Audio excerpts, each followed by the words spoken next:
അസ്സലാമലൈക്കും. നമസ്കാരം. ഞാനിപ്പോൾ ഇന്നലെ സൗദിയിലെ പ്രവാസികളോട് പ്രധാനപ്പെട്ട കാര്യം കേട്ടോ. ഒരുപാട് വട്ടം പറഞ്ഞാൽ എന്നിരുന്നാലും വീണ്ടും പറയുന്നതാണ്. ആളുകളൊന്നും ശ്രദ്ധിക്കുന്നില്ല.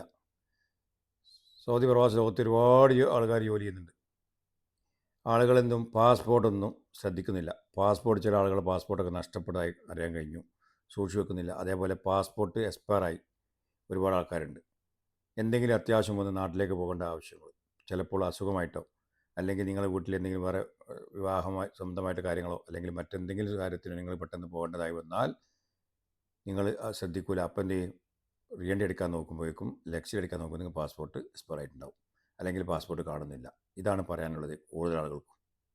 എനിക്ക് പറയാനുള്ളത്, ചില ആളുകൾ പറയും ഇവിടെ പാസ്പോർട്ട് എടുക്കാൻ കാശ് കൂടുതലാണ്, ഇവിടെ 350 റിയാലിന് വരുന്നുണ്ട്, നാട്ടിലാണ് പൈസ കുറവ്, അവിടുന്ന് പുതുക്കാം. എവിടുന്ന് പുതുക്കിയാലും ശരി, നിങ്ങൾ പാസ്പോർട്ട് പുതുക്കി കറക്റ്റാക്കി വെക്കുക. ഇവിടുന്ന് പുതുക്കിയാലേ നാട്ടിലേക്ക് പോകാൻ കഴിയുള്ളൂ, ഡേറ്റ് ഇല്ലെങ്കിൽ ഇവിടുന്ന് പുതുക്കണ്ടേ. അപ്പം പാസ്പോർട്ട് പുതുക്കി കറക്റ്റായി വെക്കുക, സൂക്ഷിച്ച് വെക്കുക.